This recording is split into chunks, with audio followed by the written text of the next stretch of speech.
بسم الله الرحمن الرحيم. الحمد لله والصلاة والسلام على رسول الله. حياكم الله وبياكم أحبابنا الكرام في هذه الحلقة الجديدة، كيف ترقي نفسك بنفسك.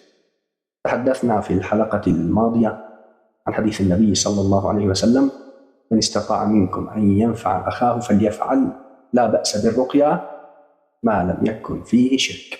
يعني شرط ما في شرك، ولك أن تفعل أي شيء ضمن المباح.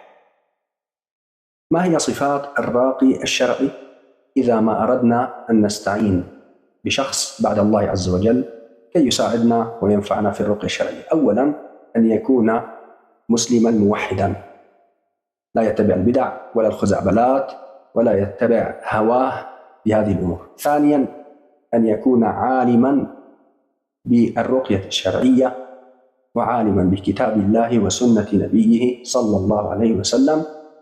وثالثاً ألا يكون في الرقية التي سيرقينا بها كما تحدثنا أي شيء من الشركيات.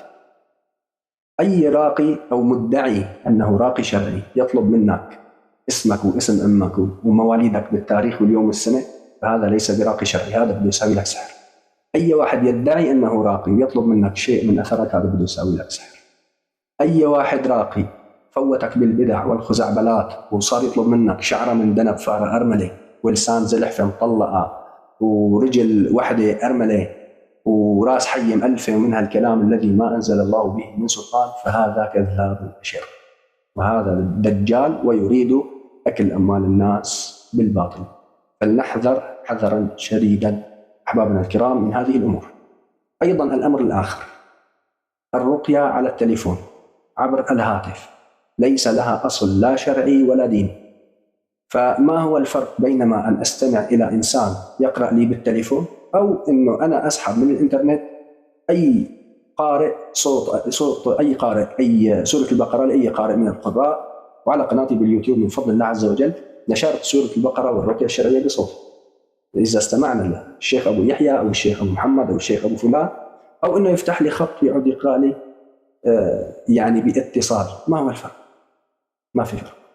هل يا ترى إذا أنا فتحت التليفون على إنسان عم يصلي بمكة المكرمة واقتديت فيه بالصلاة، هل هذا جائز؟ أكيد لا. كذلك الرقية الشرعية لازم يكون حضور.